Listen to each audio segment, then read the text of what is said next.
firme cimiento se ha dado a la fe de Dios en su eterna palabra de amor. Con el propósito de compartir con usted las inmutables verdades de la palabra de Dios, presentamos A Través de la Biblia, un estudio detallado y sistemático de toda la Biblia que le ayudará a conocer lo que Dios ha revelado para nuestro provecho espiritual. Estos estudios bíblicos fueron diseñados y elaborados por el Dr. J. Vernon McGee, versado maestro de la Biblia, quien dedicó la mayor parte de su vida a la enseñanza clara y sencilla de la palabra de Dios. Acompáñenos, pues, mientras avanzamos en nuestro recorrido a través de la Biblia. Cuán firme cimiento la palabra de Dios. Es un gozo estar nuevamente con usted, amigo oyente, para traerle otro estudio de la serie A Través de la Biblia. Continuamos hoy, amigo oyente, nuestro viaje por el Evangelio según San Marcos. En nuestro programa anterior nos quedó pendiente un aspecto en nuestro estudio del capítulo 12. Se trata de Jesús y las dos blancas de la viuda. En el incidente final de este capítulo 12, vemos a Jesús dando el valor bíblico de las ofrendas al evaluar las dos blancas de la viuda. Esta es una manera maravillosa de terminar este capítulo aquí al final de su ministerio terrenal. Leamos ahora el versículo 41 de este capítulo 12 del Evangelio de Marcos. Estando Jesús sentado delante del arca de la ofrenda, miraba cómo el pueblo echaba dinero en el arca, y muchos ricos echaban mucho. Jesús estaba allí observando lo que la gente ofrendaba. Alguien preguntará que con qué autoridad podía hacer esto.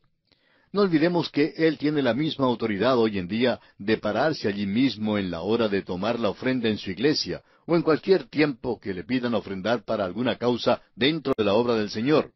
Está allí, amigo oyente, para observarle. Jesús no mira lo que damos. Mira cuánto es lo que guardamos para nosotros mismos. Veamos la secuencia con que se desarrolla este asunto en los versículos 42 y 43. Y vino una viuda pobre y echó 2 blancas, o sea, un cuadrante. Entonces, llamando a sus discípulos, les dijo, de cierto os digo que esta viuda pobre echó más que todos los que han echado en el arca. Jesús se había fijado en que los ricos echaban mucho. Eran los que daban en grande. Y cuánto amamos a los grandes dadores. Los ricos daban generosamente. Pero ¿sabe usted que Jesús no se fijó en eso? Miró en cambio a aquella viuda que echó solo 2 blancas, y comparado con la riqueza de aquel templo, amigo oyente, lo que ella dio no valía ni un chasquido de los dedos.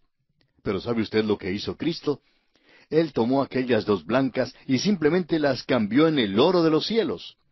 Sus monedas desde ese punto de vista adquirieron el mayor valor que cualquier suma dada por un rico. ¿Y sabe por qué? Porque Él vio que ella no guardó nada para ella misma, sino que lo dio todo a Él. Su amor y su devoción fueron incluidos en esta ofrenda. Amigo oyente, así es como lo mira Cristo. Leamos ahora el versículo 44 de este capítulo 12. Porque todos han echado de lo que les sobra, pero ésta, de su pobreza, echó todo lo que tenía, todo su sustento. Osamos preguntarnos a veces si es que debemos dar el diezmo a Dios.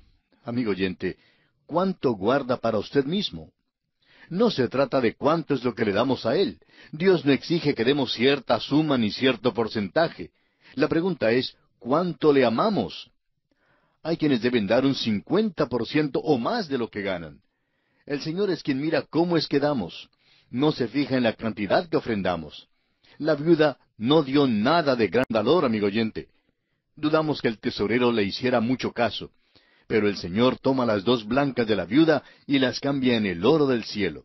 Y si usted y yo, amigo oyente, queremos que lo que ofrendamos sea cambiado en el oro del cielo, no debemos fijarnos tanto en cuánto damos, sino cómo damos, con amor, con dedicación y con mucha gratitud. Y así concluye nuestro estudio del capítulo 12 del Evangelio según San Marcos. Y llegamos ahora al capítulo 13. Este capítulo contiene el discurso de Jesús en el Monte de los Olivos y los eventos todavía futuros. En este capítulo 13 encontraremos una vez más que no hay milagros, sino muchísima acción.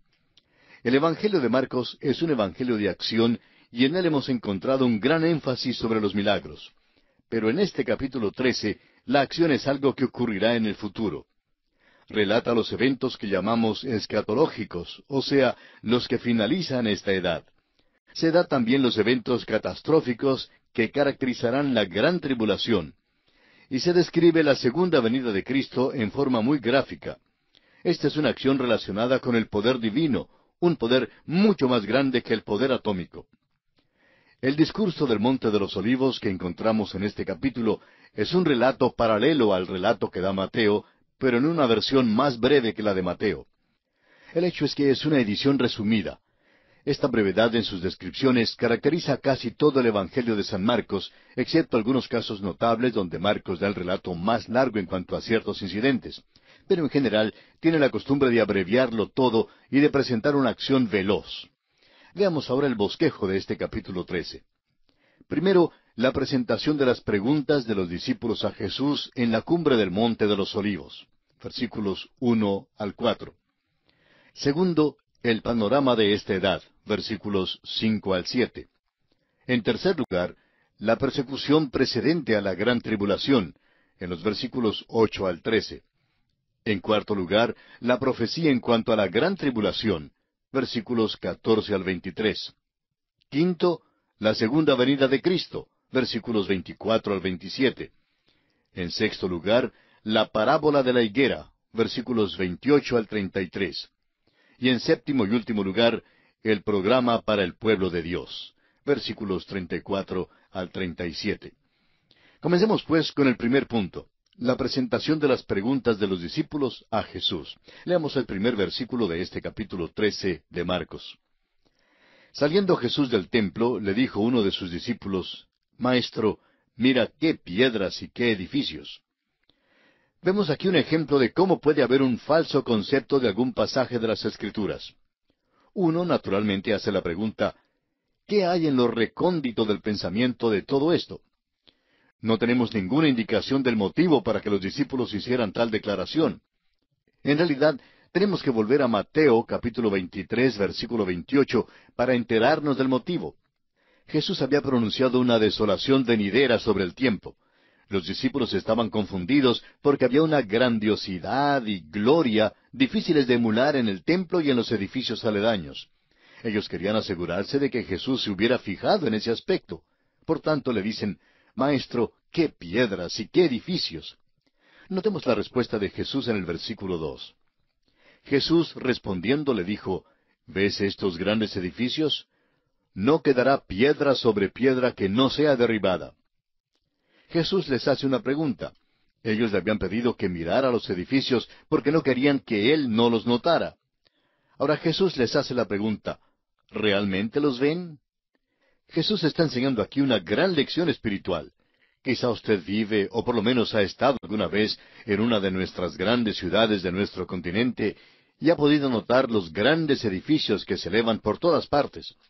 Y al contemplar las enormes edificaciones de nuestro tiempo, bien podríamos hacer la misma pregunta de aquel discípulo de Jesús. ¿No ve todos estos bellos edificios? Son nuevecitos y son bellos. Pero, amigo oyente, cuando contemplamos una edificación, ¿qué es lo que realmente vemos? Vemos su belleza, su resistencia, su estabilidad y su durabilidad. Nos parece que estarán allí por un tiempo larguísimo, a menos que venga un terremoto de aquellos fuertes. En realidad, estos edificios son pasajeros. Una verdadera perspectiva nos permitiría ver que ni una piedra quedará sobre otra. Es verdad que estos edificios son hechos de acero y hormigón, pero aún así es seguro que algún día se van a venir abajo. El apóstol Pablo declaró esta gran verdad espiritual en su segunda carta a los Corintios, capítulo 4, versículo 18, de esta manera. No mirando nosotros las cosas que se ven, sino las que no se ven, pues las cosas que se ven son temporales, pero las que no se ven son eternas. Amigo oyente, esa es una gran verdad. ¿Sabía usted que Nabucodonosor caminaba por la gran Babilonia en su tiempo, y viendo toda su gloria dijo, ¿No es esta la gran Babilonia que yo he edificado? Pero, ¿ha visto usted un cuadro de las ruinas de Babilonia hoy en día? No hay allí nada de qué jactarse.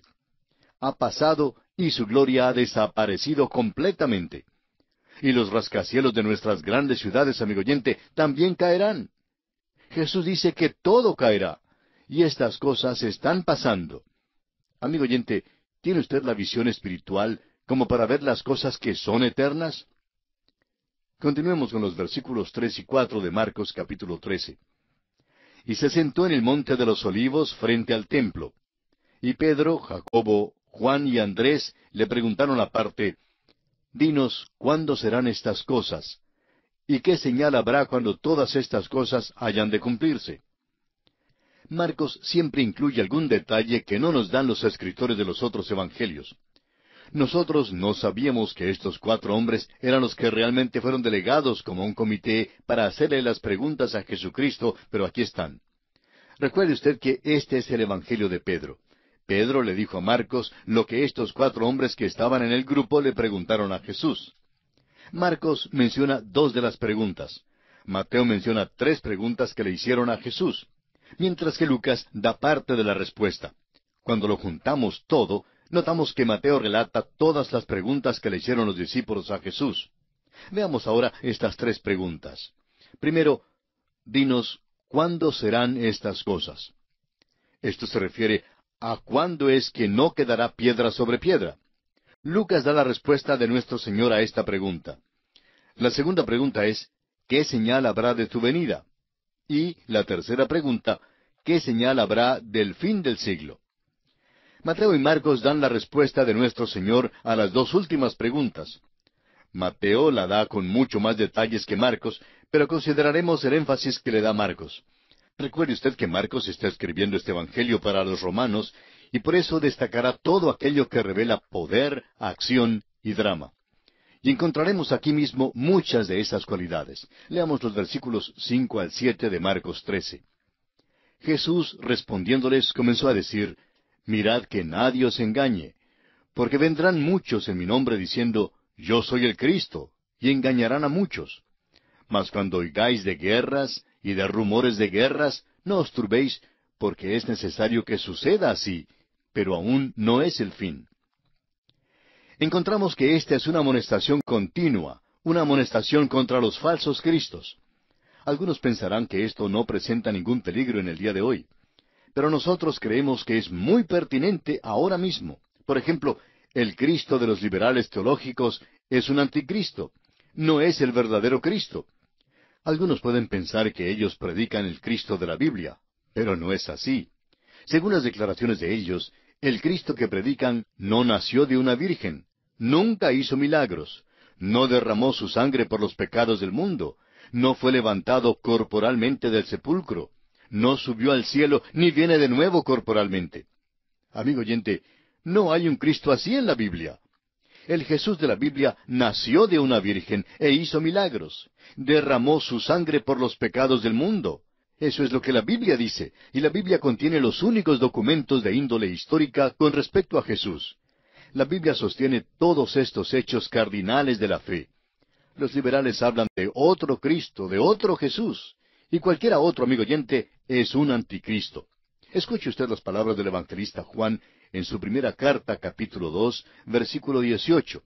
Dice él, Hijitos, ya es el último tiempo, y según vosotros oísteis que el anticristo viene, así ahora han surgido muchos anticristos. Por esto conocemos que es el último tiempo. Hay muchos anticristos, amigo oyente. Le hemos hecho notar el Cristo de los liberales, pero hay muchísimos Cristos falsos hoy en día, y cada uno de ellos alega ser el Cristo. Según nos dicen, un fundador de una religión en el sur del estado de California, en los Estados Unidos, alega hoy que a él le es posible hacer lo que Cristo pudo hacer. Uno de los Beatles, por ejemplo, alegó que ellos eran más populares que Cristo, y que les era posible hacer mucho más que lo que Cristo pudiera hacer para nuestros tiempos. Hay muchos anticristos en el mundo, y nuestro Señor hizo bien en amonestarnos en cuanto a ellos. Y luego, las guerras, como los falsos cristos, caracterizan toda la edad. Ningún creyente debe perturbarse por causa de las guerras. no son señal del fin de la edad. Ni anticristos ni guerras indican que estamos al fin de la edad. Cuando decimos anticristos, no nos referimos al anticristo final. Todos estos falsos cristos señalan a ese anticristo, al anticristo final. Y pasamos ahora a considerar la persecución precedente a la gran tribulación. Leamos el versículo 8 de este capítulo 13 de Marcos. Porque se levantará nación contra nación y reino contra reino, y habrá terremotos en muchos lugares, y habrá hambres y alborotos. Principios de dolores son estos. Hoy en día el hombre cree que es tan civilizado y que tiene tantas cosas y que está haciendo del mundo un lugar maravilloso. Pero de repente descubre que está contaminando el mundo y que lo va a hacer inhabitable. Y que antes que pase mucho tiempo, a menos que se rebaje el gran aumento de nacimientos, la humanidad morirá de hambre.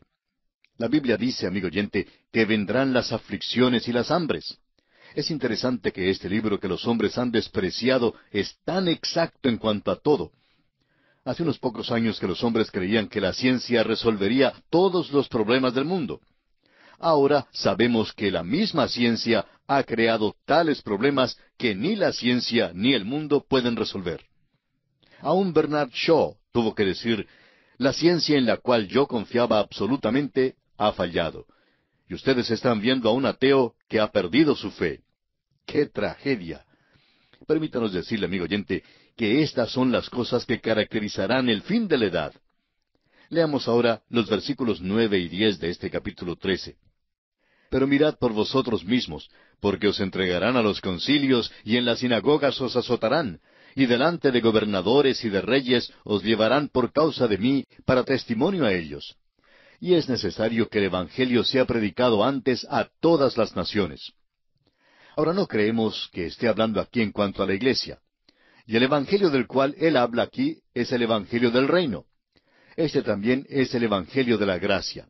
No es que haya dos evangelios. El Evangelio del reino realmente es una faceta del Evangelio de la gracia.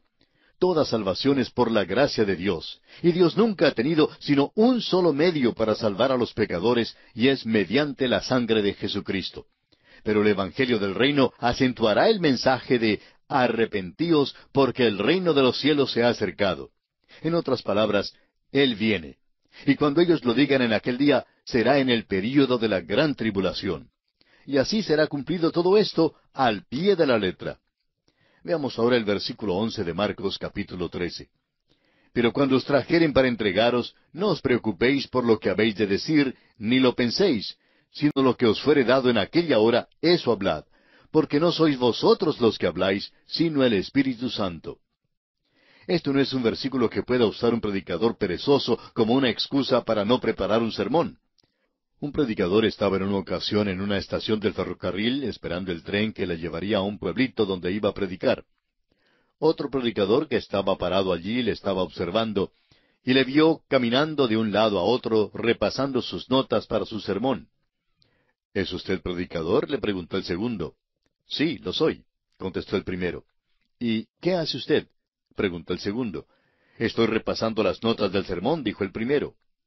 ¿Me quiere usted decir entonces que usted prepara de antemano su sermón? Claro que sí. ¿Y usted no lo hace?, dijo el primero. No, no lo preparo. Espero que llegue al púlpito y el Espíritu Santo de Dios me da un mensaje. El primero le respondió, ¿y si el Espíritu de Dios no le da el mensaje inmediatamente, qué hace usted? Bueno, contestó el segundo, simplemente improviso con unas palabras hasta cuando me lo dé. Amigo oyente, temo que haya muchos predicadores hoy en día que simplemente improvisan con palabras. Pero este versículo no está hablando en cuanto a eso. Se refiere a aquel día cuando los 144,000 de la nación de Israel serán testigos. Este es un mensaje para aquellos en aquel entonces. Este pasaje no es ni puede ser una excusa para usted ni para mí para no preparar nuestro sermón o nuestra lección de la escuela dominical. Ahora el versículo 12 nos dice, y el hermano entregará a la muerte al hermano, y el padre al hijo, y se levantarán los hijos contra los padres, y los matarán. Y el versículo 13 continúa con este mismo pensamiento, diciendo, y seréis aborrecidos de todos por causa de mi nombre, mas el que persevere hasta el fin, éste será salvo. Habrá un antisemitismo mundial en aquel día. Pero cuando Dios ponga su sello sobre sus escogidos en aquel día, perseverarán hasta el fin. Y ahora, continuando con el versículo 14, llegamos a una parte muy dramática en este capítulo 13 del Evangelio de Marcos, y es la profecía de la gran tribulación. Leamos el versículo 14. Pero cuando veáis la abominación desoladora de que habló el profeta Daniel, puesta donde no debe estar, el que lee, entienda, entonces los que estén en Judea huyan a los montes. Hemos estudiado esto en el Evangelio según San Mateo. Este es el principio de la gran tribulación. Los primeros 3 años y medio serán comparativamente tranquilos. Será la falsa paz del anticristo. Luego, a la mitad de la gran tribulación, aparecerá esta abominación desoladora, la que también describe el profeta Daniel. Aquella abominación será colocada donde no debe estar, es decir, en el mismo lugar santo del templo. Ahora bien, si Marcos les hubiera dicho a los romanos que la abominación desoladora sería colocada en el lugar santo, ellos hubieran dicho, ¿y dónde estará ese lugar santo? Dice simplemente que estará puesta donde no debe estar. Eso también nos es más comprensible a nosotros hoy en día, es decir, a muchos de nosotros, porque necesitamos comprender que el lugar santo fue dado solamente a la nación de Israel. Fue un lugar específico en la tierra. Las iglesias no tienen un lugar santo. Leamos ahora los versículos 15 al 22 de Marcos capítulo 13. El que esté en la azotea no descienda a la casa, ni entre para tomar algo de su casa, y el que esté en el campo no vuelva atrás a tomar su capa. Mas ay de las que estén encintas y de las que críen en aquellos días. Orad pues que vuestra huida no sea en invierno, porque aquellos días serán de tribulación, cual nunca ha habido desde el principio de la creación que Dios creó, hasta este tiempo ni la habrá. Y si el Señor no hubiese acortado aquellos días, nadie sería salvo. Mas por causa de los escogidos que Él escogió, acortó aquellos días. Entonces, si algunos dijere, mirad, aquí está el Cristo, o mirad, allí está, no le creáis. Porque se levantarán falsos cristos y falsos profetas, y harán señales y prodigios para engañar, si fuere posible, aun a los escogidos. Este, amigo oyente, es el principio de la gran tribulación. Estos serán días terribles. Luego el Señor sigue dando la señal de su venida. Leamos los versículos 24 al 26. Pero en aquellos días, después de aquella tribulación, el sol se oscurecerá, y la luna no dará su resplandor, y las estrellas caerán del cielo, y las potencias que están en los cielos serán conmovidas. Entonces verán al Hijo del Hombre, que vendrá en las nubes con gran poder y gloria. No son nubes de lluvia las que Cristo describe, son nubes de gloria. Esa es la gloria Shekinah, la misma que como columna de nube y columna de fuego guió a los israelitas por el desierto, y la misma que luego llenó su arca y su templo. Creemos que aquella será también la señal del Hijo del Hombre en el cielo. Ahora el versículo 27 de Marcos 13 dice, Y entonces enviará sus ángeles, y juntará a sus escogidos de los 4 vientos, desde el extremo de la tierra hasta el extremo del cielo. Este no es el rapto de la iglesia. Él no va a enviar a sus ángeles a juntar a los creyentes, porque ya los creyentes habrán sido arrebatados en las nubes para recibir al Señor en el aire. Esto es lo que nos dice Pablo en su primera carta a los Tesalonicenses, capítulo 4, versículos 16 y 17. Porque el Señor mismo con voz de mando, con voz de arcángel y con trompeta de Dios, descenderá del cielo, y los muertos en Cristo resucitarán primero. Luego nosotros, los que vivimos, los que hayamos quedado, seremos arrebatados juntamente con ellos en las nubes para recibir al Señor en el aire, y así estaremos siempre con el Señor. Nuestro tiempo, amigo oyente, se ha agotado y tenemos que detenernos por hoy. Tenemos aún 2 aspectos por considerar en este capítulo 13, pero lo haremos, Dios mediante, en nuestro próximo programa.